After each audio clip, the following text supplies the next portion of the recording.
ఉదయకాలం మంచు పడిన రీతిగా నేను నా కృపని మీ మీద కుమ్మరిస్తాను. ఇదిగో ఉదయకాలం మీరు అందరూ వెళ్ళి మంచు పడుతున్నప్పుడు ఆకాశం నుంచి దేవదూతలు తినే ఆహారాన్ని కుమ్మరిస్తా. మన్నా కొత్తిమీర గింజల వలె ఉంటుంది, వాటిని మీరు ఏరుకోండి, వాటిని పోగు చేసుకోండి. ఉదయకాలం పోగు చేసుకుంటున్నారు.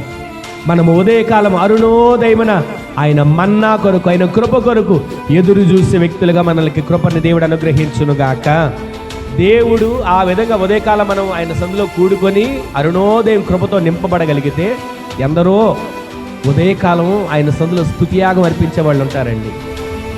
ఉదయకాలం స్తుతులు దేనికి? ఉదయకాలం ఆయన స్తుతించేది దేనికి? అరుణోదయమున ప్రార్థన చేయాలనేది దేనికి? మీకు తెలుసు కదా, హైందవ భక్తులు, దేవుని ఎరగని వాళ్ళు సూర్యుడు ఉదయిస్తూ ఉండగా ఏం చేస్తారు? సూర్య నమస్కారం చేస్తుంటారు. దేనికి? ఉదయకాలం సూర్యకిరణాలు మా మీద పడాలి అని. మరి ఈ లోకంలో ఉన్నటువంటి వారే సూర్యుడి కిరణాలు మా మీద పడాలని మరి ఆశపడుతున్నారే, మరి మనము నీతి సూర్యుడైనటువంటి ఆయన కిరణాలు మా మీద పడాలి అని ఆశపడుతున్నామా?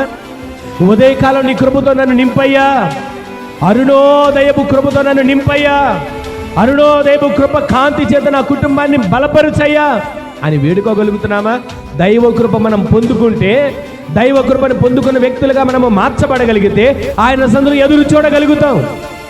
దైవ కృపను పొందుకుంటే అరుణోదయపు కాంతి మన కుటుంబాల మీద ప్రకాశింపజేసేట్లు దేవుడు చేయబోతున్నాడు. గట్టిగా ఆమేన్ చెప్పండి.